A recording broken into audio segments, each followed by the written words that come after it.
The lanterns sway in perfect rhythm, casting shadows that dance longer than they should. Every October, when the harvest moon reaches its peak, the town of Millbrook transforms. Streets fill with laughter, music drifts from every corner, and the aroma of cinnamon and apple cider wraps around you like a warm embrace. Everyone comes to the Harvest Moon Festival. Everyone participates. Everyone celebrates. But someone always goes missing. Thomas Chen first heard about the festival from his landlord, Mrs. Patterson, on the day he moved into his small apartment above the bakery. She mentioned it casually, like discussing the weather, but her eyes held something else, something that made him pause while unpacking his books. "Oh, you'll love the festival, dear," she had said, her weathered hands smoothing down her apron. "We've been having it for decades now. Every year, without fail. It's quite the tradition." "Sounds wonderful," Thomas replied. "Not really," listening as he arranged his belongings in the tiny space he now called home. "Yes," she continued, her voice growing distant. "Though it's funny how people change over the years. Sometimes I look around during the festival and think I recognize faces, but then, well, memory plays tricks, doesn't it?" That conversation should have been forgotten, filed away with the dozens of other small talk exchanges that happen when you're new to a place. But something about the way she said it lingered. Maybe it was the way her smile didn't quite reach her eyes, or how she seemed to be looking through him rather than at him. Thomas had moved to Millbrook to escape the chaos of city life, seeking something quieter, simpler.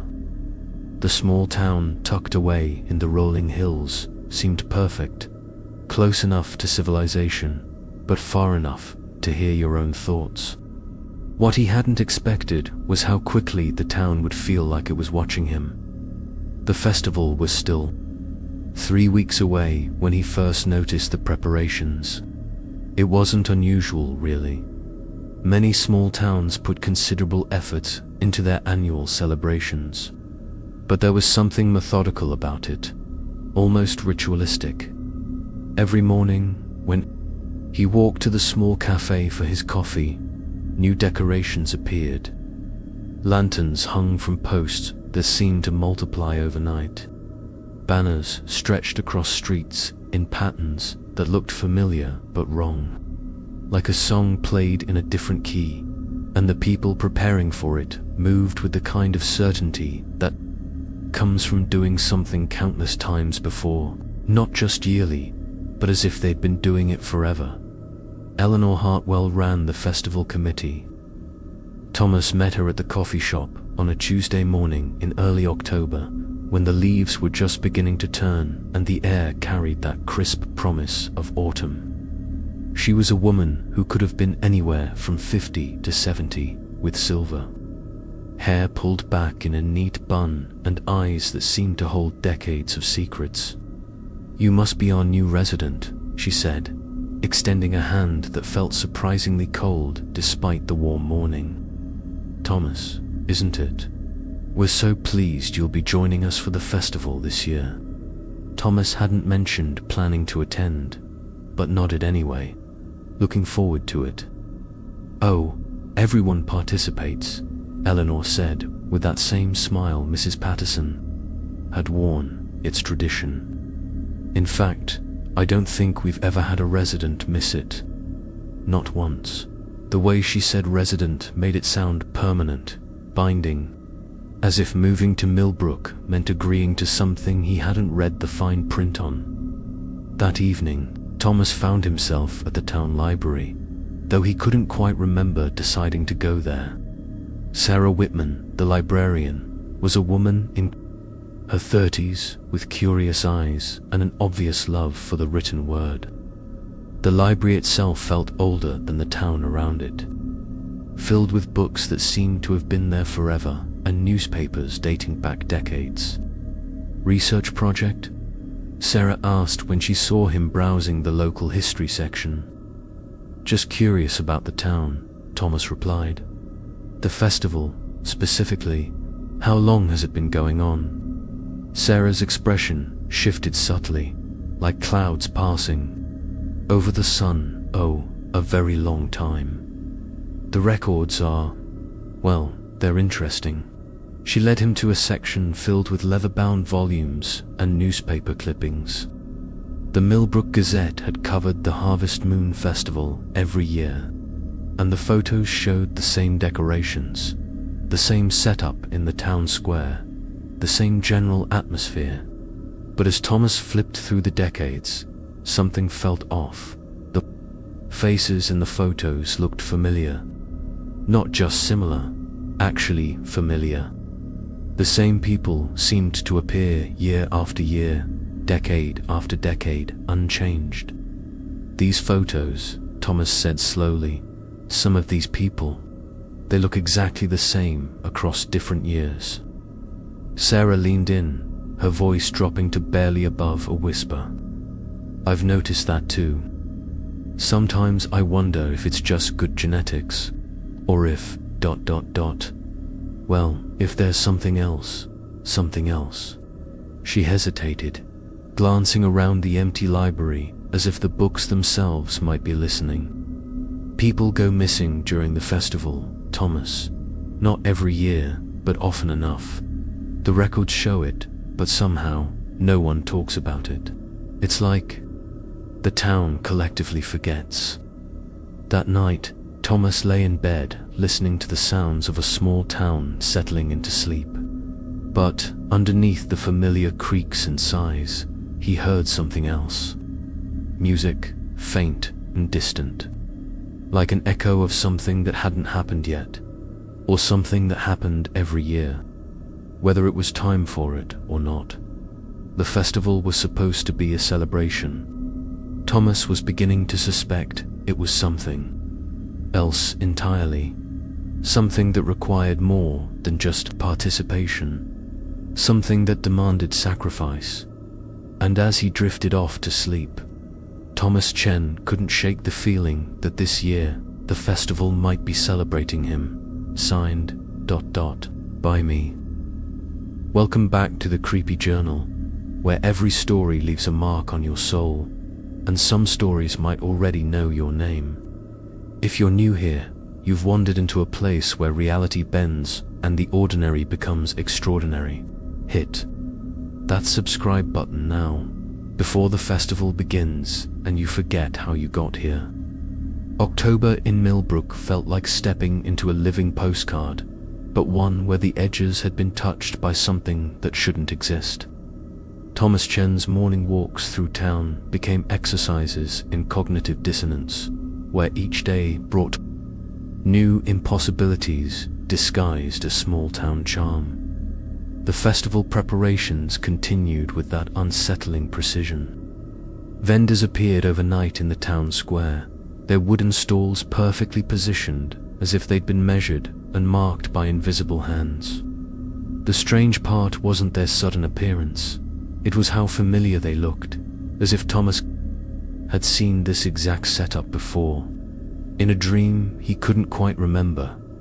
Mrs. Patterson mentioned the festival every morning when he picked up his mail, always with the same words, "Only 2 weeks now, dear."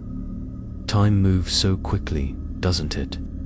But when Thomas checked his calendar, it was still 3 weeks away. When he pointed this out, she simply smiled and said, "Oh, you know how it is. The festival has a way of making time flexible."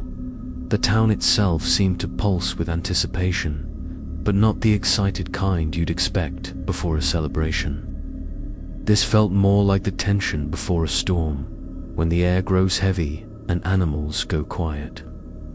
Thomas noticed that conversations would stop when he entered the coffee shop.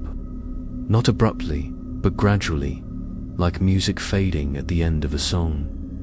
David Park worked at the hardware store and had moved to Millbrook 2 years earlier. He was the closest thing Thomas had found to someone who might understand the feeling of being an outsider looking in. They met over coffee on a Thursday morning, when the October air carried the scent of burning leaves and something else Thomas couldn't identify. "Do you ever feel like everyone knows something you don't?" Thomas asked, stirring his coffee without really thinking about it. David paused, his cup halfway to his lips. "Every day since I moved here, but especially this time of year. The festival. It's not just a festival," David said quietly. "I mean, it is, but it's also ... more. Last year was my first one, and I swear I saw people I recognized, but I'd never met them, like they were familiar from a dream, or from a movie I'd watched as a kid." Thomas felt a chill that had nothing to do with the October morning. "Did you mention it to anyone?" "Tried to, but everyone just smiled and said I was probably thinking of the promotional materials or old photos from previous years. Logical explanations that didn't feel logical at all." The hardware store's bell chimed as another customer entered, and both men instinctively lowered their voices. In small towns, Thomas was learning, some conversations weren't meant to be overheard. "There's something else," David continued, glancing toward the front of the store. "People go missing during the festival. I looked it up after last year, spent hours at the library going through old newspapers. It's not every year, but it's regular. Someone arrives for the festival, participates in the celebration, and then they're just not there anymore." "What do you mean, not there?" "Gone. No forwarding address, no goodbye, no trace. Like they never existed, except for the missing person reports that get filed and then somehow forgotten. Even the families stop looking after a while, as if they can't quite remember why they were searching in the first place." Thomas thought about the photos Sarah had shown him, the faces that repeated across decades without aging. "Have you ever considered leaving town?" During the festival, David's laugh was hollow, every day. But then October comes, and suddenly it feels impossible. Not just difficult, literally impossible. Like trying to leave a dream while you're still dreaming it. The customer who'd entered was Mrs. Catherine Mills, an elderly woman Thomas had seen around town but never spoken to. She moved through the store with the confidence of someone who'd been there countless times, selecting items with mechanical precision. But when she reached the counter, she looked directly at Thomas and smiled. "You must be preparing for your first festival," she said, her voice carrying the weight of years. "How exciting. I remember my first one like it was yesterday. When was that?" Thomas asked politely. 1963, she replied without hesitation, "though it feels like I've been attending forever." Thomas did the math quickly. If she'd been attending since 1963, and assuming she'd been at least 20 then, Mrs. Mills would be pushing 80. She looked 60 at most after she left. David and Thomas sat in silence for several minutes, each lost in their own thoughts. Finally, Thomas spoke. "There's something wrong with this place." "Yes," David agreed. "But here's the thing. I don't think we're meant to figure out what it is. I think we're just meant to become part of it. What if we don't want to?" David's expression was grim. "I don't think that's an option anymore. Not for people like us.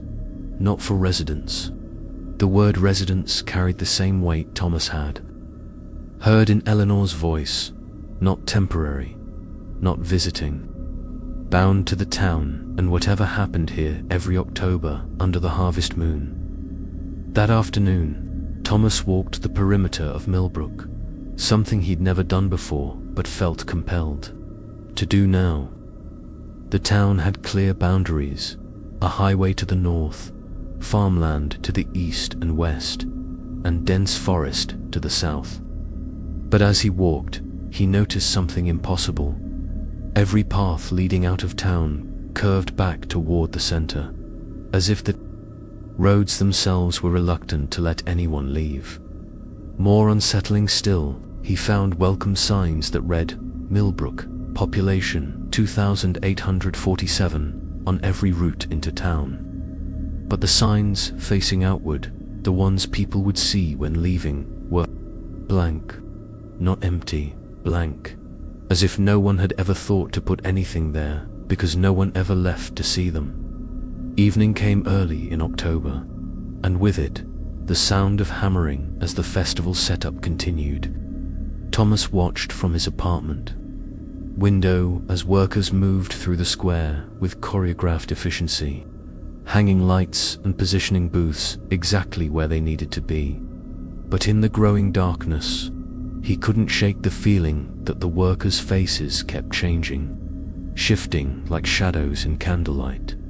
The festival was still weeks away, but Millbrook was already transforming into something else. Something that had been waiting all year for October to return, for the harvest moon to rise, and for the celebration that required more than just attendance. It required participation, and Thomas was beginning to understand that in Millbrook, participation wasn't voluntary. The conversations in Millbrook followed patterns Thomas couldn't quite grasp, like half-remembered melodies that almost made sense but never resolved into actual songs. People would start sentences about the festival and finish them talking about events from decades past, as if no time had passed at all. Eleanor Hartwell was the worst offender, though Thomas suspected she was also the most honest. During their second encounter at the coffee shop, she asked him about his preparations for the festival with the casual assumption that he'd been preparing all along. "Have you decided on your contribution yet?" she asked, stirring her tea with movements that seemed practiced to the point of ritual. "My contribution for the celebration, dear. Everyone contributes something. It's how the festival maintains its continuity." The pause before continuity felt loaded, as if she'd chosen the word carefully from several less pleasant options. "I'm not sure I understand." Eleanor's smile was patient but somehow sad. "You will.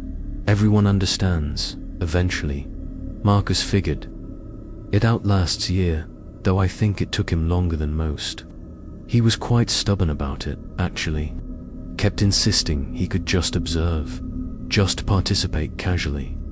But the festival doesn't work that way.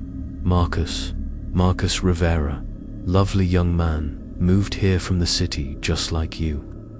He was so excited about experiencing an authentic small-town celebration. She used air quotes, but her fingers moved strangely, as if they were remembering different words. He understood by the end, though they always do. Thomas felt his coffee grow cold in his hands. "Is Marcus still in town?" "Oh yes, he'll be at the festival this year. Everyone who's ever attended comes back for the next one. It's tradition." That afternoon, Thomas made a point of looking for Marcus Rivera. He checked the phone book at the library. No listing. He asked David at the hardware store, who went pale at the name but claimed not to know anyone by that description.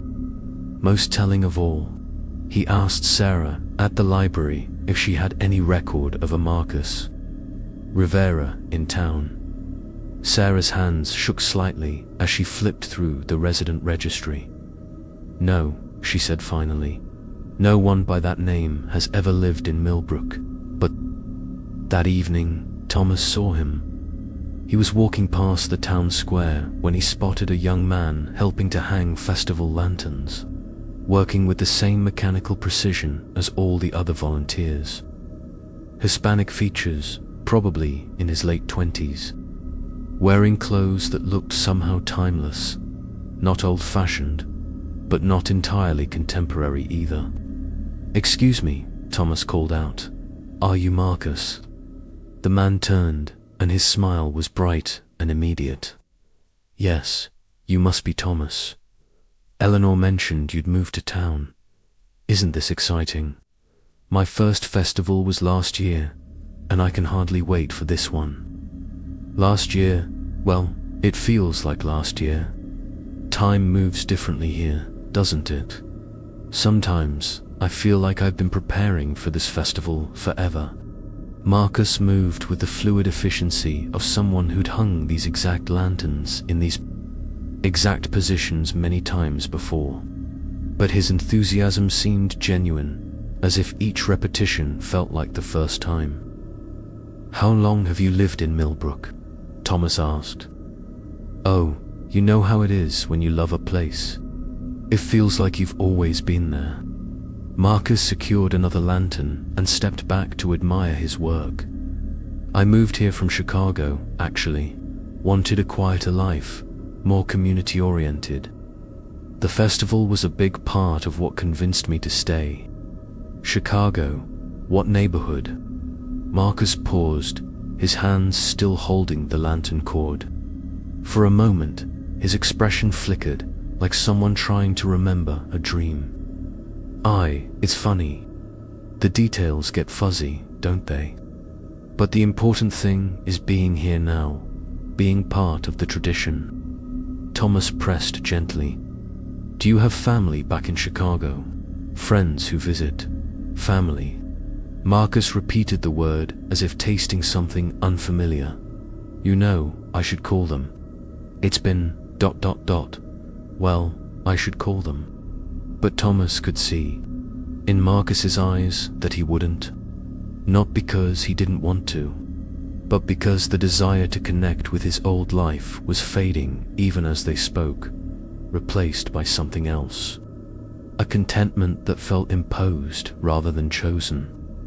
"The festival is wonderful, Thomas. You'll see, everyone finds their place in it eventually." That night, Thomas tried calling the number he'd found for M. Rivera in Chicago information. A woman answered Anne when he mentioned Marcus. Her voice broke. "Marcus disappeared last year during a small-town festival. The police said there was no evidence of foul play, that he'd probably decided to stay, but Marcus would never just disappear like that. He would have called. He would have said goodbye." Thomas hung up without giving his name. The next day, he sought out Mrs. Catherine Mills, the elderly woman who claimed to have been attending festivals since 1963. He found her tending a small garden behind her house, working with soil that looked rich and dark despite the October cold. "Mrs. Mills, I was wondering if you could tell me more about the early festivals, what they were like back in the 60s. She straightened slowly, brushing dirt from her hands. "Oh, they were magical. Still are, of course, but there's something special about your first decades of attending.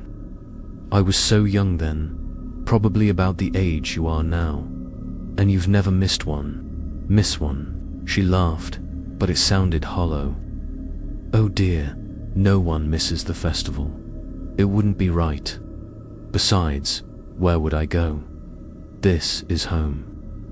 Have you ever thought about traveling, visiting family elsewhere?" Mrs. Mills paused, her hands hovering over a plant that shouldn't have been blooming in October, but was anyway. "Family, ... Yes, I had family once. A sister in Denver, I think. Or was it Portland? It's strange how details fade, isn't it? But the festival stays clear as crystal, every single year, as if it just happened." Thomas noticed that her garden was filled with flowers that bloomed in different seasons. Spring daffodils next to autumn chrysanthemums, summer roses beside winter holly, as if time itself had gotten confused about what was supposed to grow when ... "Mrs. Mills, what year is it?" She looked at him with surprise. "Why, 1963, dear. The year of my first festival. Isn't it wonderful how some years just stick with you?" But As Thomas walked away, he could hear her behind him, repeating the names of different years, different decades, as if she was cycling through all the festivals she'd attended, unable to settle on which one was happening now. That evening, David stopped by Thomas's apartment, looking shaken. "I remembered something," he said without preamble, "about last year's festival. I've been trying to forget it, but it keeps coming back." "What do you remember?" There was a moment right at the peak of the celebration when everyone was gathered around the old oak tree in the center of the square. The music stopped, and for just a second, everyone was completely silent. And in that silence, I could hear them. Hear who? All the people who'd gone missing over the years. They were singing, Thomas, singing along with music that hadn't started yet, from somewhere that wasn't quite here, and Marcus, Marcus was singing with them. Thomas felt the chill of recognition. "But Marcus was there with you. You saw him, that's just it," David whispered. "He was there, and he was singing with the voices we couldn't see. At the same time, like he was in two places at once, or like there was no difference between being there and being somewhere else." Outside, the October wind picked up, rattling the windows of Thomas's apartment, but underneath the wind, barely audible, came the sound of distant music. Not quite there, not quite gone. The festival was still days away. But Thomas was beginning to understand that in Millbrook, the festival never really ended. It just waited for the next person to join the song. Thomas first noticed the suitcase on a Tuesday morning while walking to the coffee shop. It sat beside the town square's fountain, old-fashioned leather with brass corners and a handle worn smooth by countless hands. What made him stop wasn't the suitcase itself, but the luggage tag that fluttered in the October breeze. M. Rivera, Chicago to Millbrook, October 2023, last year's date, Marcus's suitcase. But when Thomas looked around for someone to tell, the suitcase was gone. Not moved, gone, as if it had never been there at all.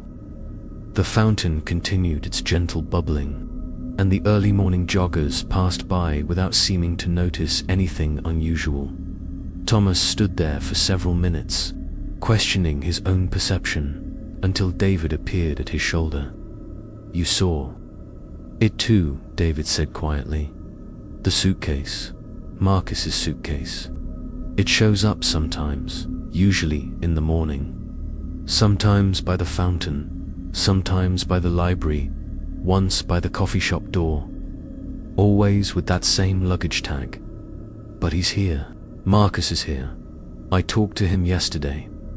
David nodded grimly. "That's the thing about Millbrook. Things that should be gone aren't gone. People who should be somewhere else are here. And objects.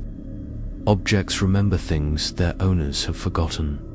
They walked to the coffee shop together, but the conversation died when they saw Eleanor Hartwell sitting at a corner table, checking items off a list with a pen that clicked with mechanical precision. Next to her was a small pile of objects that didn't belong together: a Chicago Cubs baseball cap, a set of car keys with a rental company tag, and a cell phone with a cracked screen. "Good morning, boys," Eleanor said without looking up. "Just organizing the lost and found for the festival. You'd be amazed what people leave behind." Thomas recognized the baseball cap immediately. Marcus had been wearing it when they talked by the lanterns. But Marcus wasn't the type to misplace things, and he certainly wouldn't have left his keys sitting in a coffee shop. "Whose are these?" Thomas asked. "Oh, just items that accumulate over time. People drop things, forget things, lose track of things. We collect them and return them during the festival. Everyone gets back what belongs to them, eventually." Eleanor picked up the cell phone. and Thomas could see that its lock screen showed dozens of missed calls from a Chicago area code, the same number he'd called the night before. "May I see that phone?" Eleanor's grip tightened slightly. "I'm afraid that wouldn't be appropriate. Privacy concerns, you understand. But don't worry, it will be returned to its owner at the proper time." As they left the coffee shop, David pulled Thomas aside. "Every year, Eleanor collects things. Personal items that people who've gone missing should have taken with them. Wallets, jewelry, photographs, car keys, things no one would willingly leave behind. What does she do with them? Returns them during the festival, just like she said. But here's the thing, she returns them to the same people who lost them, even though those people are supposed to be gone." That afternoon, Thomas decided to conduct an experiment. He went to his apartment and selected a distinctive item, a vintage watch his grandfather had given him, engraved with his initials, and deliberately left it on a bench in the town square. Then he went to the library and waited 2 hours.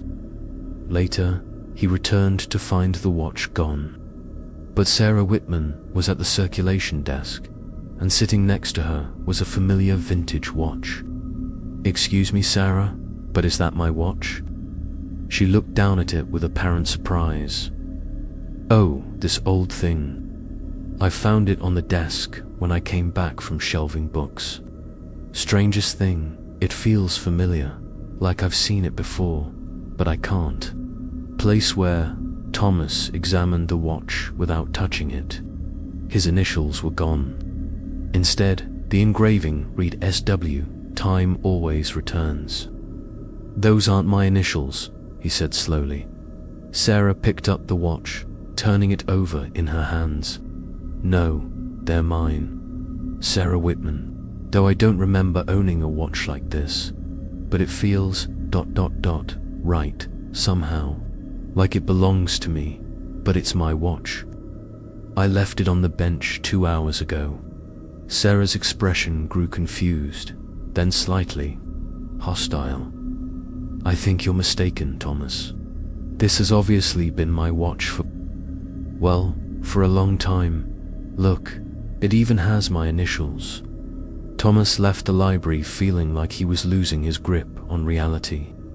But that evening, he found David at the hardware store, closing up for the day, wearing a jacket that Thomas recognized as his own. "Nice jacket," Thomas said carefully. David looked down at it, as if seeing it for the first time. "Thanks, I've had it for ages. Funny how you forget about clothes until someone compliments them. Where did you get it?" "Get it?" David seemed genuinely puzzled. I'm not sure. I think it was a gift. Or maybe I bought it somewhere. You know how it is. After a while, you just own things without remembering how they came to be yours." The jacket was definitely Thomas's. He could see the small tear in the left pocket where he'd caught it on a fence, the slight fading on the right cuff from too much sun. But David wore it with the comfortable familiarity of someone who'd owned it for years. "David, we need to talk."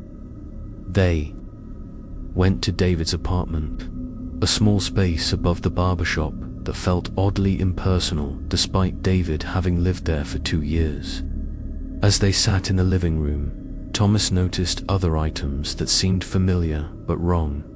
A coffee mug he was sure belonged to the diner. A book that looked like it should be in the library. A set of keys that resembled the ones Eleanor had been organizing. "The town is redistributing things," Thomas said, "taking items from one person and giving them to another, along with the memories and sense of ownership that go with them." David nodded slowly. "It's not just objects, though. Yesterday, I caught myself humming a song, and I realized it was something I'd heard Marcus singing. But I hummed it like it was my favorite song, like I'd known it all my life. We need to figure out what's happening before the festival." "Thomas, David said quietly. "I don't think we have that much time. Look at this." He handed Thomas a mirror from the side table. Thomas's reflection looked back at him, but something was off. His clothes were different, not the outfit he was wearing, but something more formal, more festival, and in the background of the reflection, he could see the town square decorated for celebration, even though they were sitting in David's apartment. "The mirror shows what's supposed to be happening," David explained. "What the town expects to be happening. And right now, it expects us to be at the festival." Thomas tilted the mirror, and the reflection shifted. Now he could see himself standing by the old oak tree, surrounded by other townspeople, all of them smiling with the same contented expression he'd seen on Marcus's face. But in the mirror, Thomas's hand was a piece of paper, and when he squinted, he could just make out what it said. "Contribution accepted. Welcome home. We're running out of time," David whispered. "The festival isn't in 2 weeks. It's happening now, in whatever reality the town prefers. We're just not synchronized with it yet." That night, Thomas lay in bed, listening to sounds that shouldn't exist. Festival music playing softly from the town square. The distant laughter of celebration. The gentle hum of a community in harmony. When he went to his window, the square looked empty and normal. But in the glass reflection, he could see lights and decorations and people dancing around the oak tree. The festival was happening. Had already happened. Would always be happening. The only question was when Thomas and David would stop resisting and join the celebration that was always waiting for them. And as Thomas drifted towards sleep, he found himself humming a song he'd never heard before, but somehow knew by heart. A festival song. A song that everyone in Millbrook knew, whether they remembered learning it or not. A song that would soon be his contribution to the eternal celebration. The old oak tree in the center of Millbrook's town square had a peculiarity that Thomas only noticed when he stopped trying to look at it directly. In his peripheral vision, the tree seemed to have a door carved into its massive trunk, complete, with brass hinges and a handle worn smooth by countless hands. But when he turned to examine it properly, there was only bark and the natural irregularities of ancient wood. Sarah Whitman found him circling the tree on a Wednesday afternoon, walking around it again and again, trying to catch the door in direct sight. "You see it too," she said.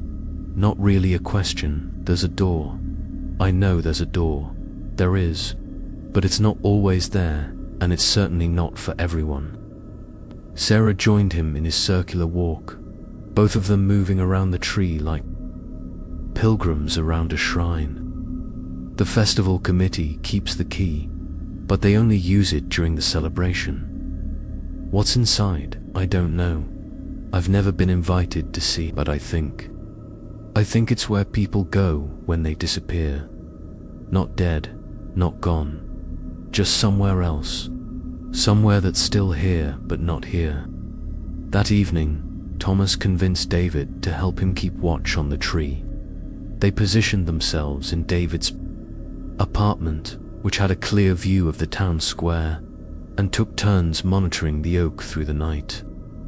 Nothing happened until approximately 3:17 a.m., when the moon was directly overhead and the square was bathed in silver light.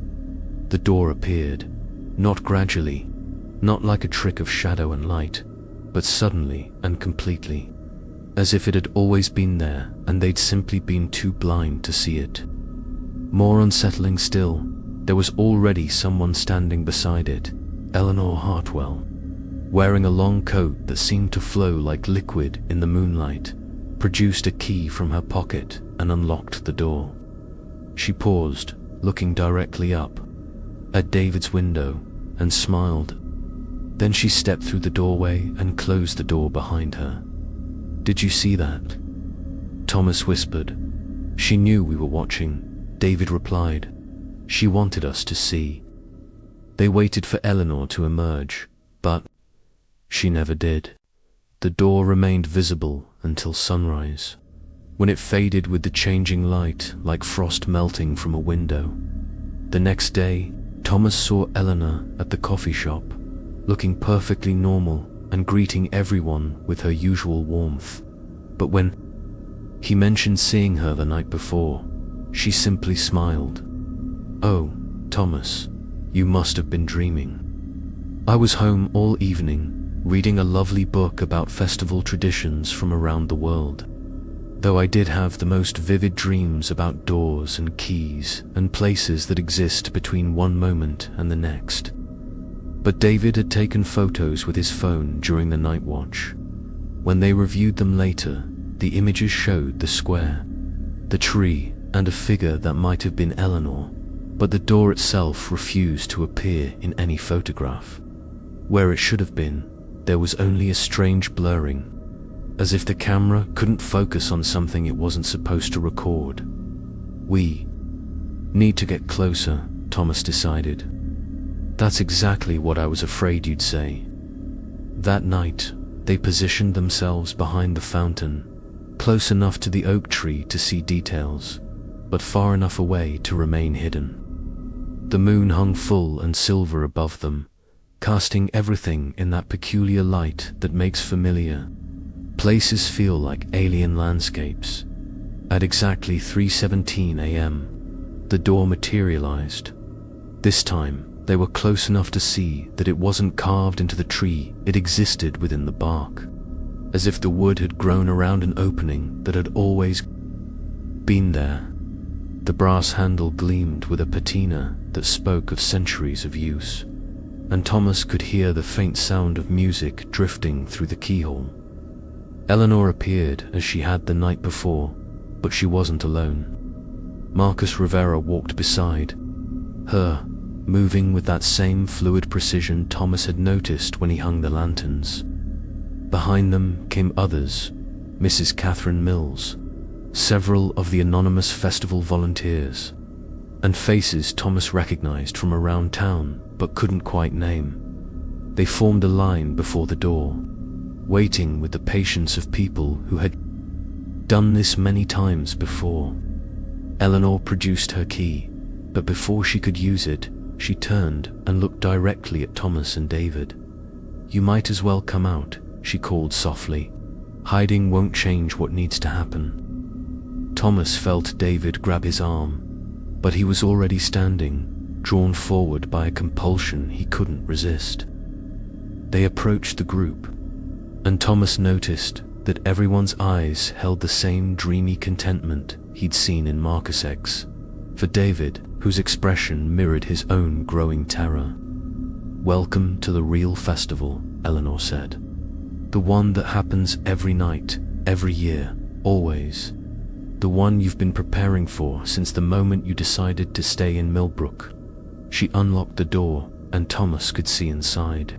It wasn't hollow, it was deeper than the tree should have allowed, stretching back into a space that seemed to exist in perpetual twilight. The walls were lined with photographs, hundreds of them, showing festival celebrations that spanned decades. But the same faces appeared in pictures from different eras, never aging, never changing, always smiling with that same peaceful satisfaction. "This is where we keep the festival," Eleanor explained. "Safe from time, safe from change, safe from the kind of forgetting that happens in the outside world. Everyone who's ever truly belonged in Millbrook eventually finds their way here."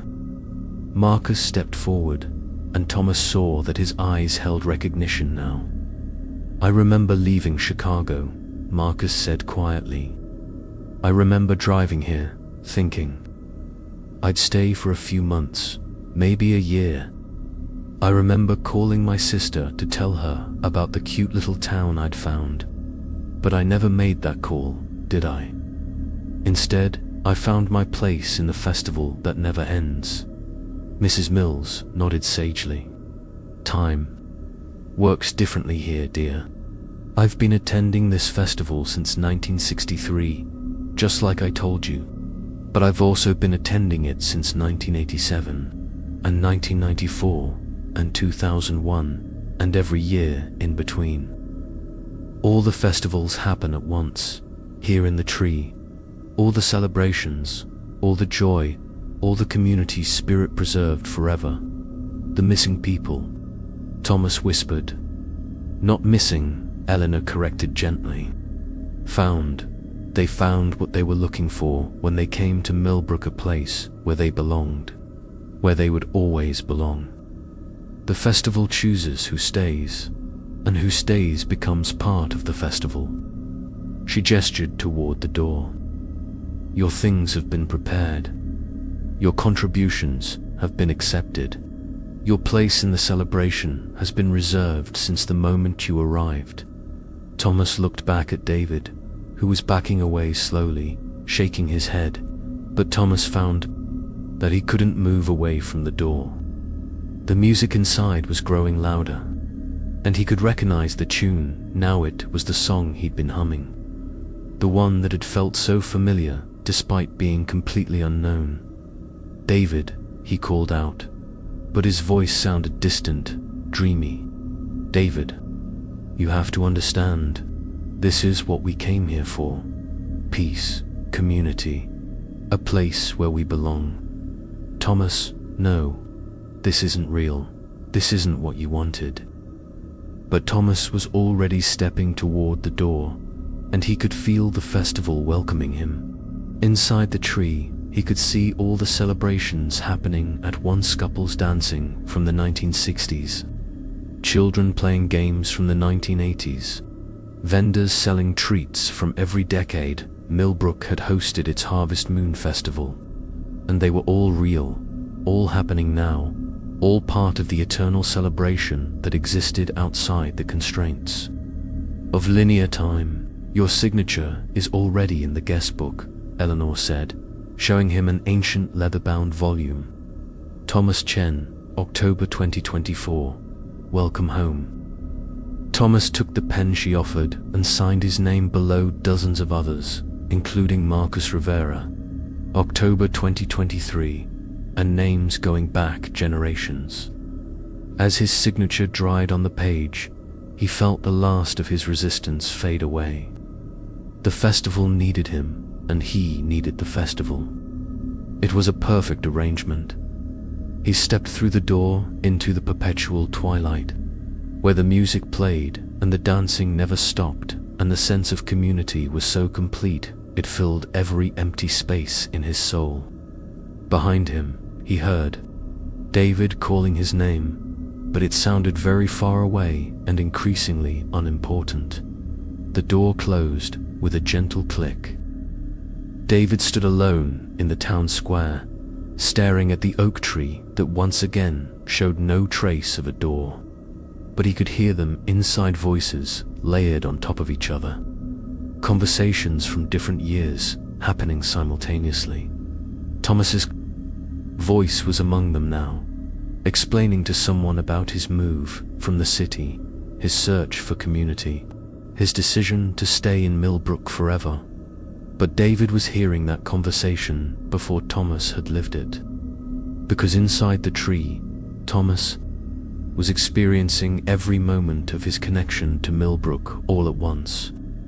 His arrival, his integration, his acceptance, his eternal participation in the festival, all happening in the same eternal now. David tried calling Thomas's name, but the only response was the sound of celebration, faint but persistent, coming from somewhere that wasn't quite the tree and wasn't quite anywhere else. He ran to Thomas's apartment, hoping against hope that this had all been some kind of shared hallucination.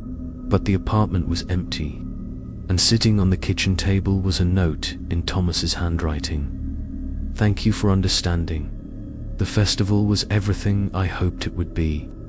I'll see you next year. Thomas. The note was dated October 15th, 2024. Yesterday, but David remembered clearly. Thomas had never written that note. Thomas had vanished into the tree mere minutes ago. Yet here was evidence that he'd planned his departure, had left a courteous goodbye, had made his choice with full awareness and gratitude. The festival was rewriting history to make everything seem normal, voluntary, anticipated. David understood then that he was living in the last moments before his own choice would be rewritten. Soon he would remember wanting to stay in Millbrook. Soon he would recall feeling drawn to the festival, eager to contribute, grateful for the community he'd found. His signature would appear in Eleanor's guest book with a date that made sense, and his disappearance would feel like a homecoming. But right now, in this brief window before the rewriting was complete, he still remembered the truth. David spent the remaining hours before dawn at the library, pulling every record Sarah Whitman had about the festival, about the missing people, about the history of Millbrook itself. What he found was a pattern that made his hands shake as he turned the pages. The Harvest Moon Festival had been held every year since 1847, according to the official records. But the newspaper archives told a different story. Some years, there were no reports of the festival at all, gaps in coverage that lasted for months, as if the entire town had forgotten that October existed. Other years, there were multiple reports of the same festival, described in identical language but dated weeks apart. Most unsettling were the photographs. The same people appeared in festival pictures spanning decades, never aging. Eleanor Hartwell stood in the same pose by the same decorations in photos from 1963, 1978, 1989, 2003, and 2016. Mrs. Catherine Mills danced with the same partner in pictures that covered 40 years of festivals. And there was Marcus Rivera, smiling and waving from a 1987 photograph, 36 years before he'd supposedly moved to Millbrook. The pattern was clear. The festival existed outside normal time, pulling people into its eternal celebration and then retroactively inserting them into every previous iteration. They didn't just join the festival, they became part of its history, as if they'd always been celebrating, would always be celebrating, could never stop celebrating.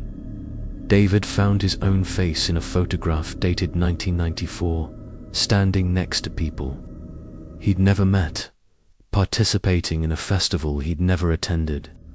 According to the caption, he was listed as a long-time resident and festival volunteer. The rewriting had already begun. He tried to leave town, but his car wouldn't start. He tried calling for help, but his phone showed no signal.